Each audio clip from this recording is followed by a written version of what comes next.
여러분 안녕하십니까? 이한규TV의 이한규 목사입니다.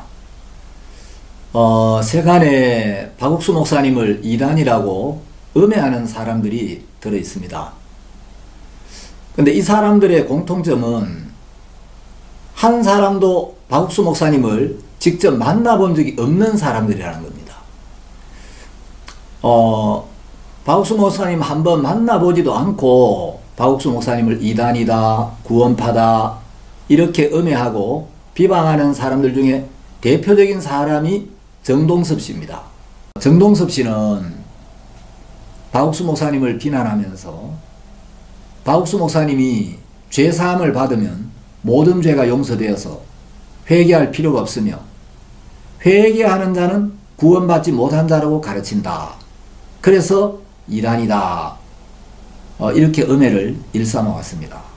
처음에 깨달을 때도 회개가 필요 없고 그 다음에 신앙생활하는 과정에도 반복적인 회개가 필요 없다. 회개를 하면 구원 못 받은 증거다. 불신의 증표라는 거예요? 그렇게 얘기를 합니다. 여러분, 박옥수 목사님은 죄 사함을 받으면 모든 죄가 용서되어 회개할 필요가 없고 회개하는 자는 구원받지 못한 자라는 말씀을 전해오신 게 아니고 형식적인 회개, 잘못된 회개에서 벗어나 참된 회개가 필요하다는 사실을 역설해 왔습니다. 사기를 쳤다, 간음을 했다, 이런 죄도 아주 큰 죄지만 하나님 회개치 아니한 죄, 여전히 육으로 흘러가고 마음을 바꾸지 않는 죄, 하나님 그것을 하나님은 미워하십니다. 여러분, 성경에서 회개라는 말은 원래 이제 헬라어에 회개하다라는 이 단어는 메타노에오라고 되어 있습니다. 메타노에오는 내가 지은 죄를 하나님 앞에 고백하고 뉘우치고 용서를 빈다, 빈다는 의미가 아니고 마음이나 생각을 바꾼다, 돌이킨다라는 의미입니다. 영어에도 repentance라고 되어 있죠. 성경에는 두 가지 회개가 나옵니다. 자, 근본적으로 죄로 말미암아 하나님과 단절된 상태에서 이제 하나님과의 관계 회복을 위한 회개, 이것은 일생에 한 번입니다.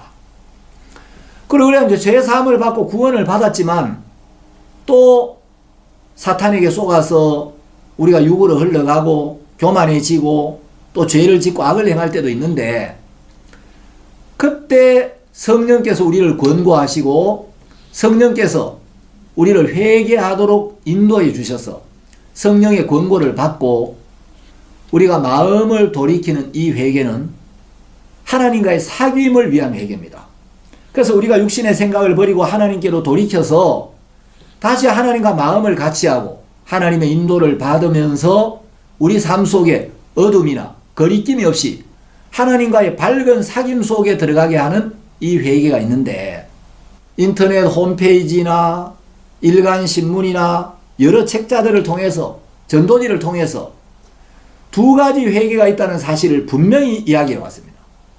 근데 정동섭 씨는 마치 우리가 구원받고 나면 이제 무슨 죄를 지어도 괜찮다고 설교하는 것처럼 우리가 구원을 받고 나면 더 이상 마음대로 죄를 지어도 회개할 필요가 없고 아무렇게나 우리가 육을 따라 살아도 또 방종한 삶을 살아도 죄를 막 지어도 괜찮다는 교리를 주장하는 것처럼 계속해서 음해를 일삼아 왔습니다. 죄사함을 깨달은 다음에는 죄책감이 하나도 없는 거예요. 양심이 완전히 마비가 되어가지고. 근데 이제 지금은 은혜 시대다. 그러니까 율법에서 해방됐으니까 은혜를 누리면 마음대로 살자. 이것이 기쁜 소식이라는 거예요. 그래서 박옥수가 기쁜 소식 선교인 거예요.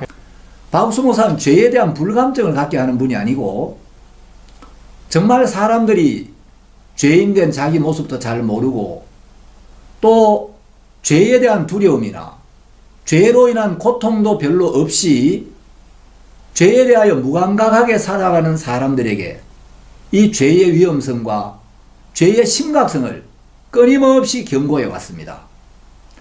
제가 알기로 지금 이 시대에 박옥수 목사님만큼 죄의 위험성과 죄의 심각성을 철두철미하게 깨우치는 하나님의 종은 없다고 생각이 됩니다. 여러분 마음속에는 어떤 죄도 어둠도 남겨두지 마시고 예수님 편에 서시고 은혜 안에 서시게 되기를 간절히 바랍니다. 박옥수 목사님이나 기쁜소리 선교회는 죄가 얼마나 무서운지, 죄가 얼마나 위험한지를 깨닫고 하나님의 말씀 앞으로 회개해서 죄 사함을 받아야 된다. 그리고 죄 사함을 받고 나면 성령이 우리 마음에 임해서 그때부터 성령이 우리를 인도하시고 가르치시고 권고하시고 지키시고 성령이 임해서 성령의 열매를 맺는 삶을 살게 하신다. 이 복음을 전해왔습니다.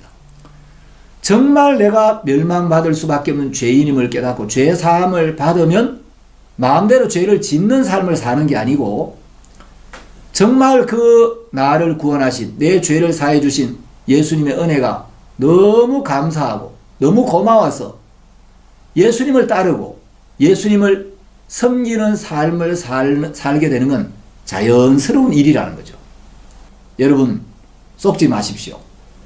성경은 회개가 죄를 씻는 게 아니고 예수님의 피가 죄를 씻는다고 증거하고 있습니다. 다음 시간에 뵙겠습니다. 감사합니다.